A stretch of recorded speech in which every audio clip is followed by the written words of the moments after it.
Jio YouTube সৃজনে নতুনের অঙ্গীকার।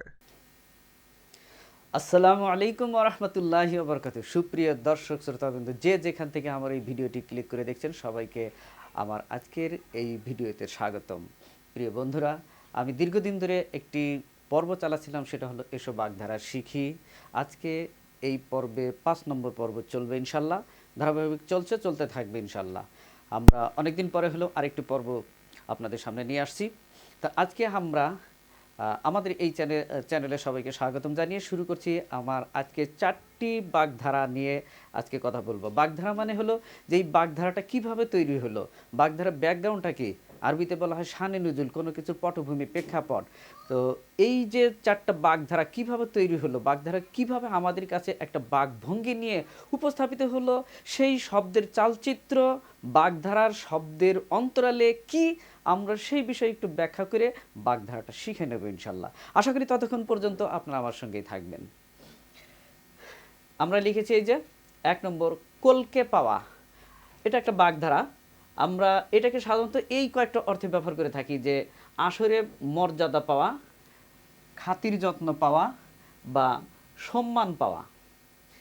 এই কলকে পাওয়া দিয়ে এই জিনিসটা আমরা খুব সহজভাবে বুঝে নেব যে কলকে পাওয়া মানে সম্মান লাভ করা, সম্মানিত হওয়া, কোনো আসরে সম্মান পাওয়া। এই জিনিসটাকে বোঝানো হয়েছে যে আসের মর্যাদা পাওয়া, খাতির যত্ন পাওয়া, সম্মান পাওয়া। আচ্ছা, এখন তাহলে আমরা এই যে কলকে পাওয়া, এই বাগধারাটা কীভাবে তৈরি হলো, খুব মজার ঘটনা। সেটা হলো যে আমাদের বাংলাদেশে, সারা বাংলাদেশে, গ্রাম বাংলায় সামাজিকভাবে একটা প্রথা ছিল যে যখন কোনো একটা আসর হতো, কোনো মজলিস হতো, কোনো সামাজিক একটা অনুষ্ঠান হতো, সেই অনুষ্ঠানে যারা আমন্ত্রিত অতিথি হতেন বা যাদেরকে ইনভাইট করা হতো, সেখানে অনেক গণ্যমান্য ব্যক্তি থাকতো। তো সেই গণ্যমান্য ব্যক্তিগুলো রাউন্ড টেবিলের মতো গোল হয়ে বসে থাকতো। তো বসে থাকলে সেই সময় প্রাচীনকালে, অতীতকালে এই মানে একটা সামাজিক মর্যাদার একটা লক্ষণ ছিল যে তামাক খাওয়া, হুকা টানা। তো এই তামাক সাজানো যে হুঁকো বা হুকা, সেই হুঁকা টানা হতো সেই আসরে। তো ওই হুঁকাটা ওই আসরে টানা হতো কীভাবে, যে একজন থেকে আরেকজন, এক হাতে থেকে আরেক হাতে এভাবে ঘুরতে থাকতো। তো তামাকের সেই হুঁকাটা ঘুরতে ঘুরতে যখন কোনো উপস্থিত গণ্যমান্য ব্যক্তি বা আমন্ত্রিত ব্যক্তিকে যখন সেই হুঁকাটা দেওয়া হতো, তখন সে আসরে আসলে সম্মান লাভ করতো, এটা বোঝানো হতো। তো এই যে আসরে হুকা টানা থেকে যে কলকে পাওয়া, কলকে পাওয়া মানেই হলো তামাকটা পাওয়া, সেই হুকাটা পাওয়া। আসরে, কোনো আসরে গিয়ে একজন আমন্ত্রিত অতিথি হিসেবে যখন কলকেটা হাতে পায়, হুকাটা হাতে পায়, হুকা টানে, তখন সেই আসরে তাকে সম্মানিত করা হয়, মানে সে সম্মান লাভ করলো। এই জিনিসটা বোঝানো হয়েছে কলকে পাওয়া। তা এখন কলকে পাওয়ার এই যে অর্থটা, এখান থেকে বাকভঙ্গিতে উঠে এসেছে যে কোনো ব্যক্তি সমাজে যদি সম্মানিত হয়, তাহলে তার ক্ষেত্রে আমরা বলে থাকি যে কলকে পাওয়া। তাহলে আমরা এখানে দেখতে পাচ্ছি যে কলকে পাওয়ার একটা বাক্য উদাহরণ দিতে পারি। আমরা এখানে লিখতে পারি যে কবি নজরুল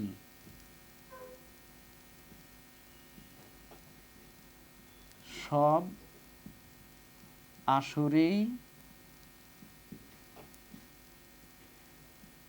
কলকে পেত। আমরা তুমি সম্বোধন করলাম, কবি নজরুল সব আসরেই কলকে পেত। ওই কলকে পাওয়াটা অর্থাৎ আমরা আমাদের যে জাতীয় কবি কাজী নজরুল ইসলাম, তার প্রসঙ্গে বাক্যটা তৈরি করেছি যে এই কাজী নজরুল ইসলাম কলকাতা থেকে বাংলাদেশে ঢাকায় যেখানেই যেতেন, সেখানেই কোনো আসর হলে সেই আসরেই কাজী নজরুল ইসলাম কলকে পেতেন, মানে সম্মান পেতেন, আদর যত্ন পেতেন, খাতির যত্ন পেতেন, আসরে মর্যাদা লাভ করতেন। সুপ্রিয় দর্শক শ্রোতা, এবারে 2 নম্বর বাগধারা, কারসাজি করা। কারসাজি করাটার বাগধারাটার অর্থ হলো যে চালাকি করা, ছলচাতুরি করা, প্রবঞ্চনা করা, কূটকৌশল করা। এ হলো কারসাজি করা। এখন এই কারসাজি শব্দের অন্তরালে ঘটনাটা কি, কিভাবে কারসাজি শব্দটা তৈরি হলো, এবার আমরা পিছনের দিকে যাই। সেটা হলো, কারসাজি শব্দটা হলো একটি বিদেশি শব্দ। এটা ফার্সি ভাষা থেকে আসছে। ফার্সি ভাষায় হলো কারসাজ শব্দ ছিল, সেই কারসাজ শব্দ থেকে কারসাজি। তো ফার্সি ভাষায় এই কারসাজ শব্দটার যে অর্থ ব্যবহার করা হয়, সেটা বাংলা ভাষায় ঈষৎ পরিবর্তিত হয় বা আংশিক পরিবর্তন, বা বিদেশি যে কোনো শব্দ যখন বাংলা ভাষা আমরা ইউজ করি, ব্যবহার করি, তখন ওই শব্দটা কখনো অর্থের পরিবর্তন ঘটে, কখনো আংশিক পরিবর্তন ঘটে, কখনো অর্থের অবনতি ঘটে, অর্থের সংকোচন ঘটে। তো ঠিক তেমনিভাবে এই কারসাজি শব্দটা বাংলা ভাষায় মানে ভয়ঙ্কর একটা অর্থের অবনতি ঘটেছে। কারণ হলো কারসাজ ফার্সি ভাষায় যে কারসাজ শব্দ ব্যবহার করা হয়, এটার অর্থ হলো যে কোনো ভাঙা করার নিয়ামক, নিয়ন্তা, স্রষ্টা, কোনো ভাঙা করার যে কারিগর, তাকে এক কথায় সৃষ্টিকর্তা। তো সৃষ্টিকর্তা বা আল্লাহর ক্ষেত্রে এই কারসাজ শব্দটা ফার্সি ভাষায় ব্যবহার করা হতো। তো সেখান থেকে কারসাজি, যিনি এই কারিগরের কাজটা করেন, অর্থাৎ যিনি কারসাজি করেন মানে কোনো কিছু সৃষ্টি করেন, এই সৃষ্টি করা অর্থে কারসাজি শব্দটা ব্যবহার করা হয়। কিন্তু বাংলা ভাষায় এই সৃষ্টি করা থেকে এই কারসাজ থেকে কারসাজি শব্দটার যে অর্থের ভয়ঙ্কর একটা অবনতি ঘটছে, সেটা কি, যে এখানে কারসাজি বলতে বোঝানো হচ্ছে সৃষ্টি ছাড়া অর্থ বোঝানো হয়। অর্থাৎ এই যে আমরা এখানে লিখেছি যে কি, ওই কারসাজি করা মানে চালাকি করা, ছলচাতুরি করা, প্রবঞ্চনা করা, কূটকৌশল করা। এখানে কিন্তু যে স্রষ্টার যে নিয়ামক শক্তি, তার যে মানে নিরঙ্কুশ ক্ষমতা, সৃষ্টি করার ক্ষমতা, যে স্রষ্টা যে কোনো কিছু সৃষ্টি করেন, নির্মাণ করেন, এই অর্থ আর এখানে নাই।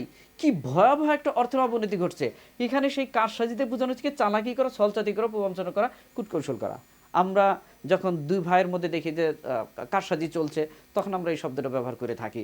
সাধারণত আমরা এখানে একটা বাক্য ব্যবহার করতে পারি যে দুষ্ট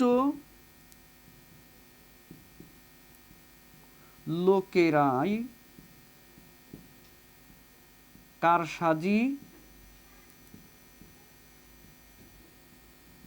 করে থাকে। আমরা একটা বাক্য তৈরি করলাম যে দুষ্ট লোকেরাই কারসাজি করে থাকে। এই কারসাজি কাজটা তো খারাপ জিনিস, তো যারা দুষ্ট লোক, খারাপ লোক, তারাই এই কারসাজির সঙ্গে জড়িত থাকে। সুপ্রিয় দর্শক শ্রোতা, এবার আমরা 3 নম্বর একটা বাগধারা নিয়েছি, কুম্ভকর্ণের ঘুম। দারুণ একটা বাগধারা। কুম্ভকর্ণের ঘুম দ্বারা বোঝানো হচ্ছে দীর্ঘ ঘুম, খুব ঘুম কাতুরে, যার ঘুম সহজে ভাঙে না, যার ঘুম সহজে ভাঙানো যায় না, এমন একটা ঘুমকে বলা হয় কুম্ভকর্ণের ঘুম। প্রিয় দর্শক শ্রোতা, এখন এই কুম্ভকর্ণের ঘুম বাগধারাটার অন্তরালে কি, কাহিনীটা কি, আবার জেনে নেই। সেটা হলো, কুম্ভকর্ণ হলো আমাদের বাংলা ভাষায়, বাংলা সাহিত্যে একটা বিখ্যাত কাব্য আছে, মহাকাব্য আছে, রামায়ণ মহাকাব্য। এই মহাকাব্যের ভিতরে বিশাল একটা কাহিনী আছে, রাম আর রাবণের কাহিনী, অর্থাৎ রাম রাবণের যুদ্ধের কাহিনী। এই রাম রাবণের যুদ্ধের কাহিনীর মধ্যে রাবণের ছোট ভাই এবং তাদের ভাইদের মধ্যে মেজো ভাইয়ের নাম হলো কুম্ভকর্ণ। এই কুম্ভকর্ণ ভাইদের মধ্যে একটু আলাদা প্রকৃতি ছিল। কারণটা কি, সে 6 মাস একটানা ঘুমাতো, আর মাঝখানে একদিনের জন্য ঘুম থেকে উঠতো আহার করার জন্য, খাবার গ্রহণ করার জন্য, খাবার খেয়ে আবার ঘুমাতো, আবার 6 মাস। এই যে লম্বা টানা একটানা 6 মাস ঘুমানো এই কুম্ভকর্ণের, এটা একটা ব্যতিক্রম ঘটনা। তো এই কুম্ভকর্ণের এই ঘুমটাকে সহজে ভাঙানো যেত না। কি হয়েছিল, যখন রাম আর রাবণের মধ্যে যুদ্ধ লেগে যায়, তো যুদ্ধ করতে করতে গিয়ে লঙ্কার রাজা রাবণের যত বীর ছিল একের পর এক যুদ্ধে নিহত হচ্ছিল, মারা যাচ্ছিল। তো মারা গেলে বীর শূন্য হয়ে যায়। তখন রাবণ একজন বীর হিসেবে, তার ভাই কুম্ভকর্ণ একজন বীর, তো কুম্ভকর্ণকে সেই রামের বিরুদ্ধে যুদ্ধ পাঠানোর জন্য তার প্রয়োজন হলো। তখন কি করা যায়, কুম্ভকর্ণ তখন ঘুমাচ্ছে একটানা 6 মাস ঘুম, তো এই ঘুম ভাঙাবে কিভাবে? রাবণ তখন কি করলো, মানে শত শত অনুচর আর কি করলো, সহস্র সহস্র হস্তি, মানে হাজার হাজার হাতি পাঠাই দিল এই কুম্ভকর্ণকে ধাক্কায় কুম্ভকর্ণের ঘুমটাকে ভাঙানোর জন্য। প্রিয় শিক্ষার্থী বন্ধুরা, এইভাবে যখন কুম্ভকর্ণের ঘুম ভাঙলো, তারপরে তাকে সেই রাবণের বিরুদ্ধে যুদ্ধে পাঠাতে পেরেছিল। তো এই যে কুম্ভকর্ণের ঘুম ভাঙানোর যে একটা বাঘ ভঙ্গি, এখান থেকে উঠে এসেছে যে কুম্ভকর্ণের ঘুম। সাধারণত আমাদের মধ্যে যাদের লম্বা ঘুম থাকে, দীর্ঘ ঘুম, ঘুম কাতুরে, বা যার ঘুম সহজে ভাঙানো যায় না, ঘুম ভাঙানো খুব কঠিন, এরকম কিছু কিছু ব্যক্তি থাকে। আমরা এই ধরনের একটা বাক্য তৈরি করি। কোন ধরনের ব্যক্তি হতে পারে, তা আমরা একটা বাক্য তৈরি করি যে বরকে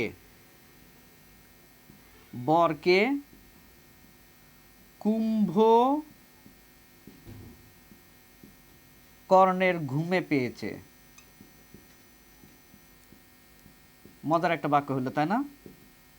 সেটা হলো কি, বর যে সাধারণত নতুন বিয়ে করেছে, এরকম লোককে বলা হচ্ছে বরকন্যা। যে সেই নতুন বিয়ে করছে, এরকম বরকে কুম্ভকর্ণের ঘুমে পেয়েছে। সাধারণত বর যখন শ্বশুরবাড়ি যায়, তখন সহজে ঘুম ভাঙে না। মানে সারা জেগে দিনের বেলা সারাদিন ঘুমায়, এরকম একটা অবস্থাকে বোঝানো হচ্ছে যে বরকে কুম্ভকর্ণের ঘুমে পেয়েছে, অর্থাৎ লম্বা ঘুমে পেয়েছে, দীর্ঘ ঘুমে পেয়েছে। এখান থেকেই আমরা এই বাগধারাটা পেয়েছি, কুম্ভকর্ণের ঘুম।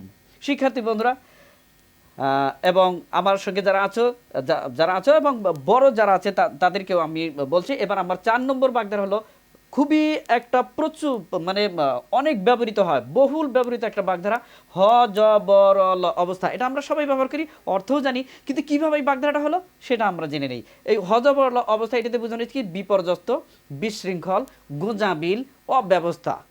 এ হলো হ জ ব র ল বাগধারার অর্থ। এখন দর্শক শ্রোতা, এই যে হ জ ব র ল বাগধারাটা ব্যবহার করি, এটা কেন, কিভাবে এটা তৈরি হলো? এই বাগধারার অন্তরালে জানা গেছে যে সাধারণত আমাদের বাংলা ভাষার যে বর্ণগুলো, স্বরবর্ণ এবং ব্যঞ্জনবর্ণ, এগুলো ক্রমানুসারে সাজানো থাকে, সুবিন্যস্ত থাকে, বর্ণের বিন্যাস রয়েছে, কোন বর্ণের পরে কোন বর্ণ হবে এর একটা শ্রেণীবিন্যাস রয়েছে।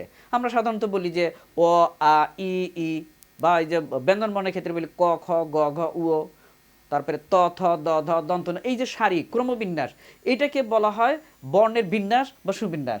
তো এখন যখন আমাদের দেশে এই যে শিশু শিক্ষার্থীদেরকে বর্ণমালা চেনানো হয়, বর্ণ শিখানো হয়, তখন শেখাতে গিয়ে দেখা যায় তাদের জন্য যে বই রচিত, সেই বইয়ের মাধ্যমে বর্ণগুলো শেখানো হয়, কিন্তু বর্ণগুলো সব শ্রেণীবিন্যাস করা, সুন্দরভাবে সাজানো, মানে সুবিন্যস্ত করা বর্ণ, কোন বর্ণের পর কোন বর্ণ, এই যে শ্রেণীবিন্যাস ক্রমানুসারে যে বর্ণের বিন্যাস, এই অনুসারেই বাচ্চারা বা শিশু শিক্ষার্থীরা শেখে। কিন্তু ওই পাঠ্য বইয়ের শেষের দিকে দেখা যায় যে ওই বাচ্চা আসলে বর্ণগুলো শুধু মুখস্থ করছে নাকি চিনে চিনে শিখতে পারছে কিনা, এটা যাচাই করার জন্য, পরীক্ষা করার জন্য কি করে, বইয়ের শেষের দিকে কিছু বর্ণ এলোমেলো করে দেয়, এলোমেলো করে বর্ণগুলোকে মানে যে বিন্যস্ত বর্ণগুলোকে ভেঙে এলোমেলো করে সেখানে একটা পৃষ্ঠা দিয়ে দেয়, যাতে বাচ্চা বা শিশু শিক্ষার্থীরা ওখান থেকে ধরতে পারে যে কোন বর্ণটা কোন বর্ণ, মানে বর্ণ চিনতে পারে কিনা। এটা যাচাই বাছাই করার জন্য কি করে, শ্রেণীতে ক্রমানুসারে সাজানো বর্ণগুলো ভেঙে এলোমেলো করে দেয়। এইটাকে বলা হয় হযবরল। তা আমরা এরকম একটা সারি নিতে পারি যে, যেমন যে অন্তস্থ জ, র, ল, ব, তালব্য স, এটা একটা শ্রেণীবিন্যাস। কিন্তু এইটাকেই আমরা যদি এলোমেলো করে এটা বলি যে হ, জ, কই গেল, এই যে হ, জ, ব, র, ল, এই যে উলট পালট করে এলোমেলো করে দিলাম, এইটাকেই বোঝানো হচ্ছে কি, এখান থেকেই ওই যে বর্ণের বিন্যাস থেকে অবিন্যস্ত হওয়া। অবিন্যস্ত মানেই হলো এই যে আমরা লিখছি বিপর্যস্ত, বিশৃঙ্খল, গোঁজামিল, অব্যবস্থা, এলোমেলো, হযবরল। আমরা আশা করি অর্থটা বুঝেছি। এখান থেকে তৈরি হয়েছে এই অবস্থাটা। তো এখন আমরা এই হযবরলতে আমরা বাক্য জানি, ব্যবহার করতে পারি। আমি একটা বাক্য এখানে তৈরি করে দিচ্ছি, সেটা হলো কি যে বেকারদের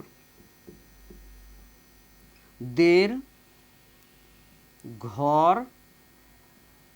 হ, জ, ব, র, ল অবস্থায় থাকে। আশা করি দেখা যাচ্ছে নিচের দিকে বাক্য, বেকারদের ঘর হ, জ, ব, র, ল অবস্থায় থাকে। আসলেই তাই দর্শক শ্রোতা, আমরা এখানে 4টি বাগধারা নিয়ে আসছিলাম। আমি আবার একটু ফাইন্ড আউট করছি যে কলকে পাওয়া, কোনো ব্যক্তিকে সম্মানিত করা বা সম্মানে পাওয়া, সম্মান লাভ করাটাকে বোঝানো হয়েছে।